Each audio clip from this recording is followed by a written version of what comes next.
आप देख रहे हैं वीआईपी न्यूज। अब सीधे रुख करते हैं खबरों की ओर। लोक जनशक्ति पार्टी में जारी घमासान को लेकर बुधवार को चिराग पासवान ने प्रेस कॉन्फ्रेंस की। चाचा पशुपति पारस के साथ जारी विवाद को लेकर चिराग ने अपने रुख को सभी के सामने रखा। चिराग पासवान ने कहा कि मैं चाहता था कि परिवार की बात बंद कमरे में निपट जाए, लेकिन अब ये लड़ाई लंबी चलेगी और कानूनी तरीके से लड़ी जाएगी। चिराग पासवान ने कहा कि पिछले कुछ वक्त से मेरी तबीयत खराब थी, इसलिए मैं पिछले कुछ दिनों से बाहर नहीं आ पाया। सिर्फ एक प्रेस कॉन्फ्रेंस से सब कुछ नहीं निपटेगा, ये लड़ाई लंबी है। जो आप कदम उठाने की बात कर रही हैं, जैसा मैंने कहा कि चुनाव के दौरान से ही कहीं ना कहीं आभास था, तो पार्टी के इन सांसदों के ऊपर शायद सस्पेंशन की कार्रवाई बहुत पहले हम लोगों को कर देनी चाहिए थी। पर मैंने अपनी तरफ से पूरी कोशिश की। जब तक इन लोगों ने सामने से, मैं सही बोलूं, मैं एक व्यक्तिगत बात मैं जरूर बोलूंगा, मेरे पापा का निधन हो गया, पापा अब नहीं है। मेरे छोटे चाचा का भी निधन हो गया। पार्टी में सेकेंड जनरेशन हम लोग हैं, पर पहली जनरेशन में अगर कोई है हम लोग के लिए, मैं मेरे अपने भाइयों की बात कर रहा हूँ, चाचा ही थे। पापा के बाद में उनमें पापा की छवि देखता था और मुझे विश्वास था कि शायद वो मार्गदर्शन करेंगे, जैसे पापा हम लोग को साथ लेकर चलें, वो भी लेकर चलेंगे। मैं अनाथ शायद उस दिन नहीं हुआ था जब पापा का निधन हुआ, शायद अब हुआ जब इन्होंने भी मेरा साथ छोड़ा। मैं एक बात मैं स्पष्ट कर दूं, जब आप बोलते हैं नीतीश कुमार जी को आप सीधे जिम्मेदार, कहीं ना उसमें मेरे पक्ष को कमजोर आंका जाता है। मैंने चुनाव में भी इस बात को हमेशा कहा कि मेरा नीतीश कुमार जी से कोई व्यक्तिगत विरोध नहीं है।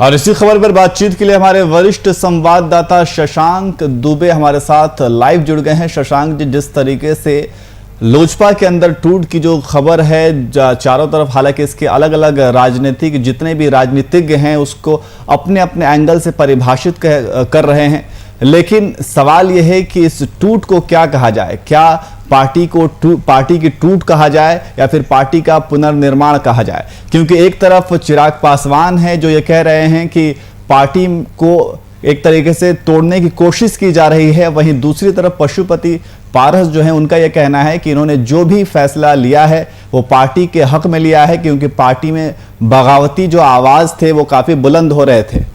शशांक जी, देखिए यार, अभी बहुत अर्ली, बहुत शुरुआती दौर है। दोनों तरफ से जोर आजमाइश हो रही है, ताकत आजमाइश हो रही है, जिसके बाद जो कुव्वत थी वो करने की कोशिश कर रहा है।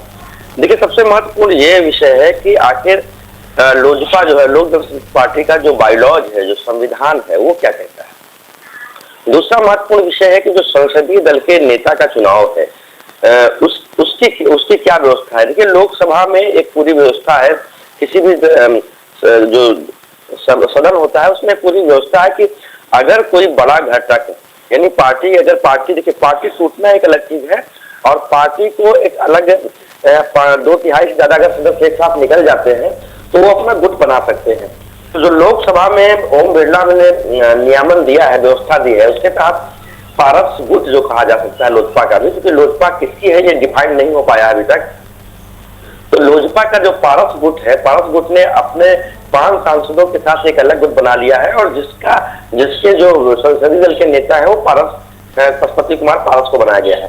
तो कहीं ना कहीं वहां पर कोई शंका नहीं है, वहां पर कोई दिक्कत नहीं है और चिराग पासवान भी जानते हैं कि उसमें उनका कोई बहुत बड़ा अख्तियार भी नहीं है।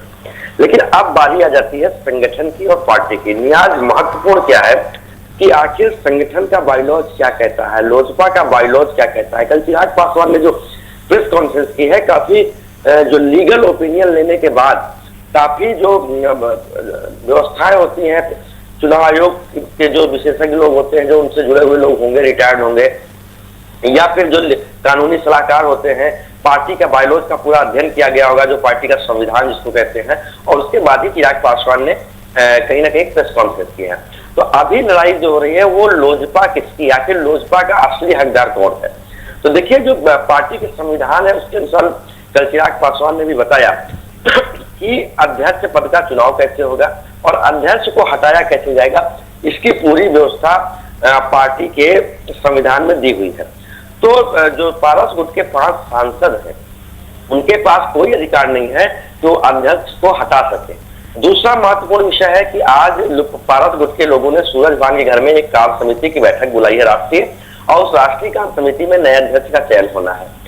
और पुराने अध्यक्ष को उन्होंने पारस गुट ने पहले ही हटा चुके हैं, वो कहीं ना कहीं चिराग पासवान को। तो ऐसे में ये देखना है कि क्या पारस गुट का जो एक्शन है वो कहीं से लीगल है पार्टी के पॉइंट ऑफ व्यू से, पार्टी के कॉन्स्टिट्यूशन के पॉइंट ऑफ व्यू से।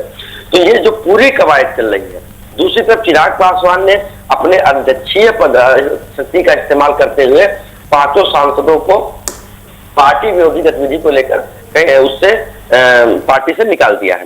तो अब ये दोनों तरफ रस्साकसी चल रही है, लेकिन देखना है कि पार्टी का कि लोजपा किसकी, और ये लोजपा किसकी निर्धारण 2 जगह से होगा। पहला निर्धारण होगा कि चुनाव आयोग के पास दोनों लोग जाएंगे और असली पार्टी होने का दावा करेंगे, और चुनाव आयोग पार्टी के बायलॉज को देखते हुए और जो कानून कहता है, जो संवैधानिक व्यवस्था को देखते हुए निर्णय देगी।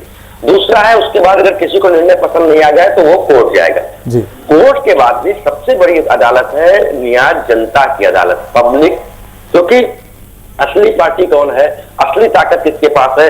रामविलास पासवान की जो विरासत है, राजनीतिक विरासत है लोजपा, इस राजनीतिक विरासत का असली वारिस कौन होगा, ये तय करना आखिरकार जनता का काम है। तो पब्लिक ओपिनियन यानी उनके जो मास वोटर हैं, उनके जो समर्थक हैं, वो खास करके बिहार में ही है और पूरे देश में कहीं नहीं है। ऐसे में बिहार की राजनीति को जो लोग जानते हैं उनको पता है कि रामविलास पासवान से पासवान के वोटर्स की सिंपैथी जुड़ी हुई है, इमोशंस जुड़े हुए हैं। वो किस करवट बदलते हैं, क्या वो पारस के गुट के साथ जाते हैं, क्या वो चिराग पासवान के साथ जाते हैं। लेकिन अभी तक जो प्राथमिक तौर पर जिलों से रिपोर्ट आ रही है, ग्राउंड जीरो से रिपोर्ट आ रही है न्याज, वो ये बताता है कि कहीं ना कहीं पासवान वोटर के पास संदेश गया है कि पारस ने रामविलास पासवान की जो लिगेसी है, जो उनकी विरासत है, उस विरासत के साथ धोखा किया है, और कुछ लोगों के साथ मिलकर, खास करके जदयू का नाम है, उनके साथ मिलकर चिराग पासवान के साथ धोखा दिया है। तो कहीं ना कहीं एक बड़ा तबका जो वोटर है, मैं नेताओं की अभी भी बात नहीं कर रहा हूं उसका, न्याज वोटर्स जो है, जो कोर वोटर्स हैं, देखिए आफ्टर डेमोक्रेसी में ये तमाम लड़ाइयां, चुनाव आयोग, कोर्ट, ये सब धरी की नहीं रह जाती हैं। तो असली डिसीजन, असली पार्टी कौन है, असली ताकत किसके पास है, वो जनता करती है। तो बिहार में रामविलास पासवान जब दलितों के नेता हुआ करते थे पूरे देश में, तो बिहार में उनको एकमात्र जाति का ज्यादा सपोर्ट मिला था, और अंतिम तक उसी 3 से 4% वोटर्स या 3% वोटर्स के सहारे वो बिहार नहीं पूरे देश की राजनीति में अपना दखल रखते थे, वो पासवान वोटर्स हैं। तो पासवान वोटर्स किस करवट बदलते हैं, उनकी क्या रामविलास पासवान और उनके बेटे की सिंपैथी बरकरार रखती है, अभी तक ऐसा होते हुए दिख रहा है। और अगर उनकी सिंपैथी रामविलास पासवान के बेटे चिराग पासवान के प्रति है, तो निश्चित रूप से जो ग्राउंड के नेता है, जो जमीनी नेता है, वो भी उधर चिपकेंगे। तभी शुरुआती जो आजमाइश है, कुछ कानूनी दांव पेच होंगे, कुछ कानूनी पचड़े होंगे। आफ्टर ऑल ये देखना होगा कि चुनाव आयोग क्या निर्णय देती है, चुनाव आयोग के बाद क्या कोई कोर्ट जाता है, और अगर कोर्ट भी चला गया, तमाम चीजें हो भी गई, तो फिर देखना ये होगा कि जनता की अदालत में, यानी जो उनके कोर वोटर है, उनके कोर सपोर्टर है, जो अंतिम तक रामविलास पासवान के साथ बने रहे हैं और उनको सत्ता की सीढ़ियों को चढ़ाते रहे, वो किस तरह बदलते हैं। बिल्कुल शशांक जी, ये लड़ाई जो है वो काफी लंबी चलने वाली है, क्योंकि फिर अब ये चुनाव आयोग के पास जाएंगे, चुनाव आयोग का क्या फैसला होता है, फिर ये कोर्ट का रुख करेंगे। लेकिन ऐसे में एक जो है बीजेपी की खामोशी जो है काफी लोगों को परेशान कर रही है। बीजेपी क्यों खामोश है? क्या वो नीतीश कुमार के लिए चिराग पासवान को अकेले छोड़ दिया है? देखिए 2020 के विधानसभा चुनाव था, उस वक्त असमंजस की ये थी वोटर के मामले में बात कर रहा हूँ कि चिराग पासवान ने जदयू को छोड़ा या एनडीए को छोड़ा, या जदयू से उनकी अदावत हुई, कहीं ना कहीं उनकी टकराहट थी। चिराग पासवान जदयू को हमेशा टारगेट करते रहे, लेकिन भाजपा के साथ सॉफ्ट कॉर्नर रहे। भारतीय जनता पार्टी ने खुलकर उस समय भी चिराग पासवान का साथ नहीं दिया था। हालांकि ये माना जा रहा था कि कहीं ना कहीं भारतीय जनता पार्टी का समर्थन उनको प्राप्त है, नहीं तो ऐसे इस तरह की गतिविधियां नहीं कर सकते हैं। लेकिन समय बीतते बीतते कई जगहों पर ऐसा दिखा कि सरकार भी संकट में आ गई, तो भारतीय जनता पार्टी का उनको एक समर्थन मूव जरूर था, लेकिन नीतीश कुमार से अलग होने के बाद, एनडीए से अलग होने के बाद कहीं ना कहीं कयास लगाए जा रहे थे। ये कयास लगाए जा रहे थे कि चिराग पासवान भारतीय जनता पार्टी को, वोटर को कंफ्यूज करने के लिए इस तरह के स्टंट कर रहे हैं, पॉलिटिकल स्टंट कर रहे हैं। तो भारतीय जनता पार्टी से चिराग पासवान की नजदीकी नहीं थी, तो अगर दूरी भी नहीं थी, जितना जदयू से दूरी थी उतनी भारतीय जनता पार्टी से उनकी दूरी नहीं थी।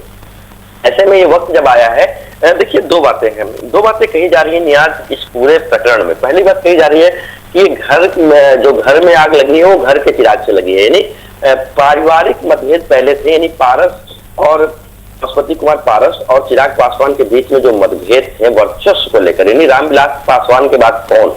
आमतौर पर पारस ये सोचते थे कि रामविलास पासवान के बाद रामविलास पासवान की पूरी शक्तियां उनमें निहित हो जाएंगी, वो घर के बड़े हैं। लेकिन ऐसा हुआ नहीं। जो पावर है रामविलास पासवान ने अपने समय में ट्रांसफर कर दिया था, चिराग पासवान को उन्होंने अपना असली उत्तराधिकारी बना दिया था और ये लोग उसी सपोर्टिंग रोल में रहने की लिए तैयार नहीं थे। इसे रामविलास पासवान के समय में जिस तरह रामचंद्र पासवान जो उनके बेटे भाई थे या पशुपति नाथ पारस, ये दोनों लोग सपोर्टिंग रोल में हुआ करते थे। तो चिराग पासवान के समय में भी ये सपोर्टिंग रोल में आ गए थे और इसलिए तैयार नहीं थे। तो असली वजह घर के अंदर कन्फ्रंटेशन हुई। घर के अंदर जो कन्फ्रंटेशन हुई, उस कन्फ्रंटेशन में जो बाकी सांसद थे, जो आउटसाइडर थे, 3 सांसद, वो वीणा देवी थी और चंदन कुमार थे और महबूब अली कैसर जो खगड़िया सांसद थे, तीनों लोग उस पूरे एपिसोड में देख रहे थे कि कहीं ना कहीं चिराग पासवान से उनको भी समर्थन नहीं मिल रहा है या उनको भी तवज्जो नहीं मिल रही है। ऐसे में उन्होंने भी पशुपति नाथ पारस का साथ देने की कोशिश की। तो घर की आग जो है पहले घर में लगी है, उसके बाद पार्टी के संसदीय जो सांसद जो थे उनके बीच में लगी है और अब पार्टी में वर्चस्व की लड़ाई शुरू हो गई है। तो इस पूरे एपिसोड में भारतीय जनता पार्टी की, मैंने आपसे कहा कि भारतीय जनता पार्टी की ना लोजपा से उतनी नजदीकी थी और ना उतनी दूरी थी जितनी जदयू की थी। तो भारतीय जनता पार्टी अभी भी इक्वल डिस्टेंस बना कर रख के चलना चाह रही है, यानी उचित दूरी बनाए रखे, दुर्घटना ना हो। तो इस कोशिश में भारतीय जनता पार्टी, क्योंकि Bharatiya Janata party after all देखने की कोशिश करेगी कि पूरे एपिसोड में जब इलेक्टोरल पॉलिटिक्स है तो वहां पर वोटर्स का मूड क्या है, क्योंकि अगर अभी वो कोई डिसीजन लेते हैं, अभी कोई लाइन बदलते हैं तो बाद में दिक्कत हो। लेकिन शशांक जी, अब एक आखिरी सवाल ये है कि अब आगे क्या होगा, क्योंकि जैसा कि ये कहा जा रहा है कि अब चुनाव आयोग के पास ये दोनों जाएंगे तो चुनाव आयोग का क्या फैसला हो सकता है, क्योंकि अभी जो है एक के पास संख्या है तो दूसरे के पास वो हवाला दे रहे हैं कि पार्टी के संविधान का हवाला दे रहे हैं और दूसरे जो है वो संख्या से मजबूत है। तो ऐसे में चुनाव आयोग क्या फैसला ले सकती है, उसके बाद कोर्ट का रुख किया जाए वो आगे की बात है, लेकिन फिलहाल चुनाव आयोग जो है इसके ऊपर क्या फैसला ले सकती है?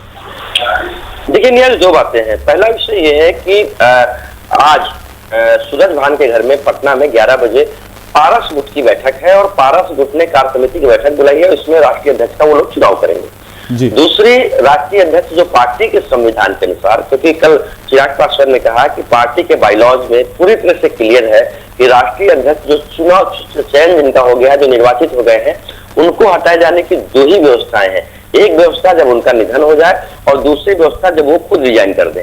ऐसे में किसी गुट दल या किसी के पास अधिकार ही नहीं है कि उनको पदच्युत किया जाए, यानी उनको हटा दिया जाए। दूसरा, उन्होंने कहा है कि राष्ट्रीय कार्यकारिणी जो होती है, जिसको नेशनल एग्जीक्यूटिव कहते हैं, उसकी बैठक बुलाने का अधिकार सिर्फ राष्ट्रीय अध्यक्ष को है और तकनीकी तौर पर चूंकि चिराग पासवान राष्ट्रीय अध्यक्ष है इसलिए कोई राष्ट्रीय कार्य समिति की बैठक बुला ही नहीं सकता है। तीसरा, राष्ट्रीय परिषद में इसका चुनाव होता है तो राष्ट्रीय परिषद के जो मेंबर्स हैं वो चुनाव करेंगे अगर जरूरत पड़ती है। तो पहले तो चिराग पासवान हटे ही नहीं है, इसलिए पार्टी के संविधान के अनुसार न्याज चिराग पासवान राष्ट्रीय अध्यक्ष है। दूसरा, पार्टी से बगावत करने वाले गुट आज राष्ट्रीय अध्यक्ष का चुनाव कर लेगी। अब एक ही दल के, एक ही सिंबल के 2 राष्ट्रीय अध्यक्ष हो जाएंगे। तब दोनों अपने अपने दावों को लेकर या कोई गुट अपने दावे को लेकर चुनाव आयोग की जाएगा कि मुझे लोजपा का असली सिंबल अलॉट किया जाए और मुझे असली गुट की मान्यता दी जाए जी। तब वहां से शुरू हो गई कानूनी दांवपेच और पछड़े। वहां पर तमाम प्रक्रियाएं हैं, पार्टी का बायलॉज देखा जाएगा, तमाम एग्जीक्यूटिव के दस्तखत लिए जाएंगे, तमाम कार्य समितियों को देखा जाएगा, पार्टी के बायलॉज को चेंज करने की अधिकार किसके पास है। देखिए पारस गुट का क्या दावा है कि जो संस्थापक सदस्य 25 है उसमें 16 से 19 उनके पास है। तो ऐसे में ये भी देखा जाएगा कि क्या संस्थापक जो सदस्य हैं उनकी पार्टी के संविधान में उनकी कोई भूमिका है या उनके कोई अधिकार है। इन तमाम चीजों का अवलोकन होगा।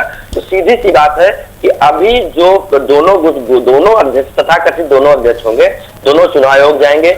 जी शशांक जी, मैं आपको यहाँ पे अपने रोकना चाहूंगा, वक्त की थोड़ी कमी है। तो बिल्कुल जिस तरीके से लोजपा पार्टी के अंदर टूट की खबरें सामने आ रही है, हालांकि ये भी कहा जा रहा है कि ये पार्टी की टूट है या फिर पार्टी के पुनर्निर्माण है, क्योंकि दोनों तरफ से दावे किए जा रहे हैं। एक तरफ चिराग पासवान का गुट ये कह रहा है कि पार्टी के साथ धोखाधड़ी हुई है, तो वहीं पशुपति पारस का ये कहना है कि पार्टी के हक में फैसला लिया है। तो ऐसे में तमाम तरह के दावे किए जा रहे हैं और आगे ये जंग जो है वो काफी लंबा खिंचने वाला है। बहुत बहुत शुक्रिया शशांक जी तमाम जानकारी के लिए।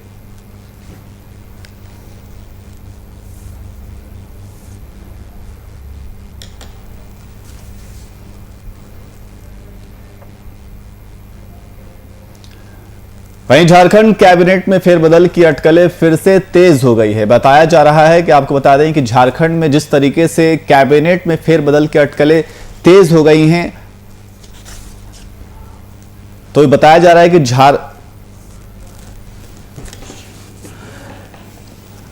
तो साथ ही कांग्रेस की ओर से सरकार में खाली पड़े मंत्री पद पर मंथन होने के आसार हैं। झारखंड कांग्रेस इकाई के अध्यक्ष और सूबे के खाद्य आपूर्ति मंत्री रामेश्वर उरांव दिल्ली तलब किए गए हैं। वो बिना किसी सूचना के ही मंगलवार की सुबह राजधानी पहुंच चुके हैं।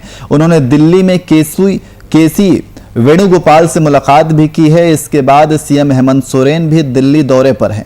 कोरोना काल में आई सियासी मंदी के बाद एक बार फिर से झारखंड की सियासत में फेरबदल होना बताया जा रहा है।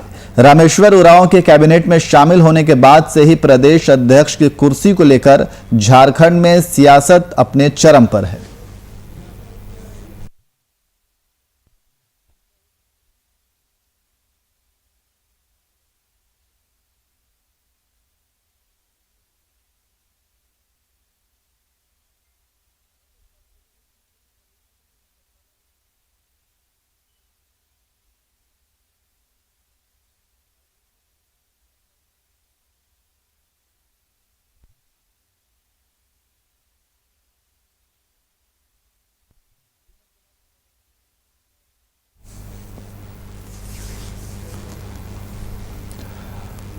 और इसी खबर पर अधिक जानकारी के लिए हमारे संवाददाता अभिनव कुमार हमारे साथ लाइव जुड़ गए हैं। तो अभिनव, जिस तरीके से झारखंड सरकार के अंदर मंत्रिमंडल में फिर से विस्तार की खबरें सामने आ रही हैं, अभिनव।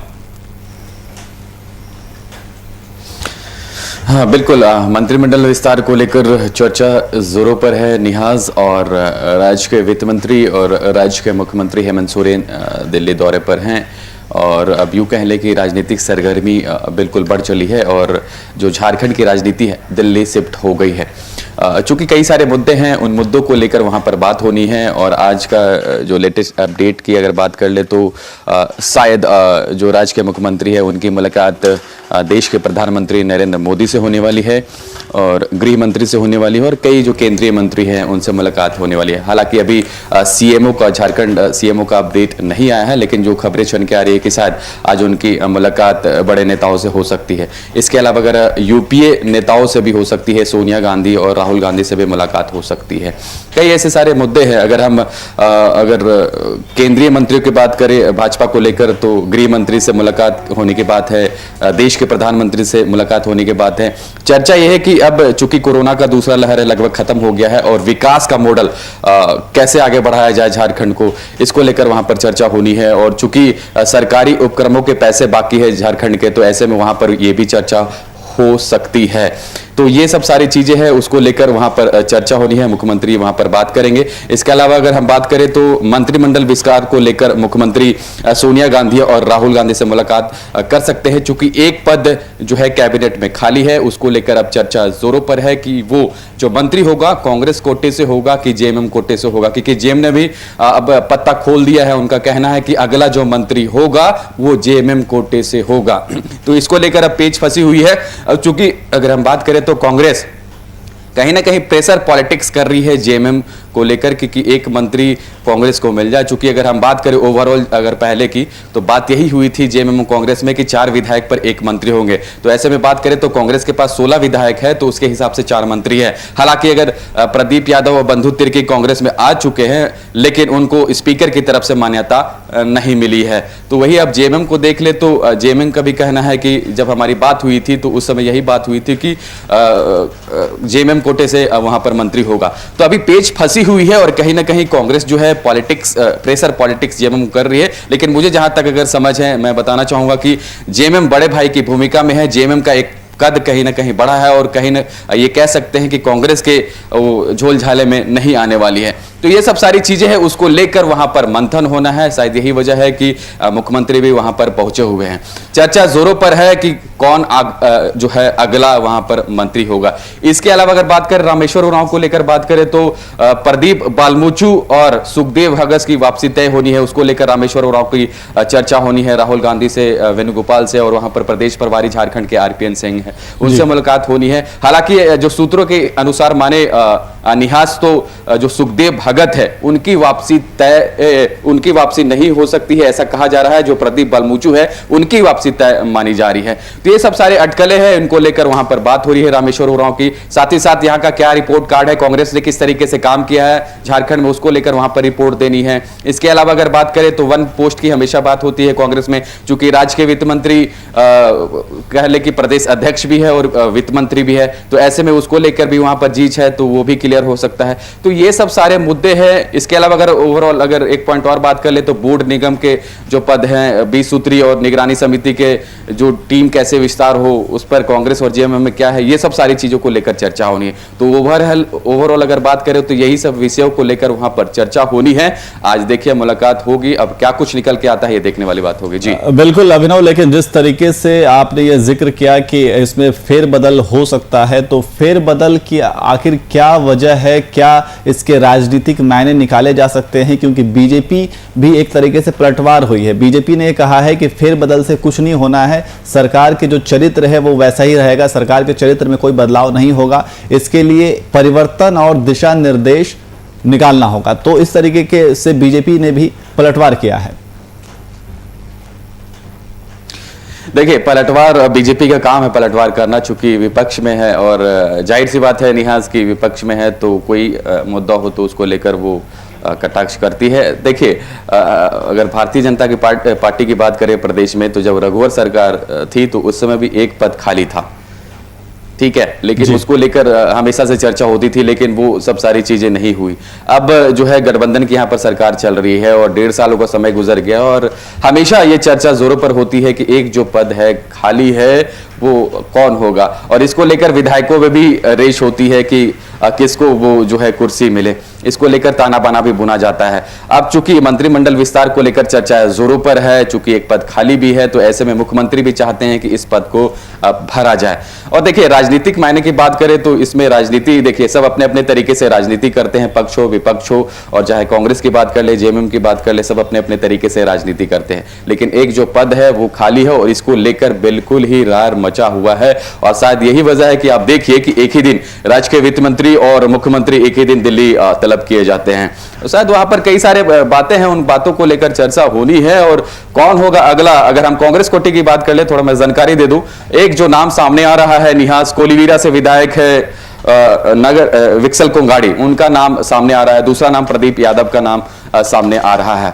तो ये सब सारे बातें हैं, अब देखिए किस पर मुहर लगती है। हालांकि जेएमएम ने भी पत्ता खोल दिया, उनका कहना है कि अगला जो मंत्री होगा वो जेएमएम कोटे से होगा। तो कैसे कांग्रेस और जेएमएम समन्वय बना के इन सब सारी चीजों को देखती है, किसके खाते में ये मंत्री पद जो जाएगा, ये देखने वाली बात होगी। तो ये सब सारे जिच है, उस जिच को लेकर वहां पर बातें होनी है। तो अब देखिए क्या होता है, उसको देखते हैं। बिल्कुल अभिनव, किसके खाते में ये मंत्री पद जाएगा ये देखने वाली बात होगी, क्योंकि एक तरफ जेएमएम जो है वो बड़े भाई की भूमिका निभा रही है, तो वहीं कांग्रेस भी मंत्री पद को लेकर के दबाव बना सकती है। ऐसे में किसके खाते में ये मंत्री पद जाने वाला है, ये आने वाला समय बताएगा। बहुत बहुत शुक्रिया अभिनव तमाम जानकारी के लिए।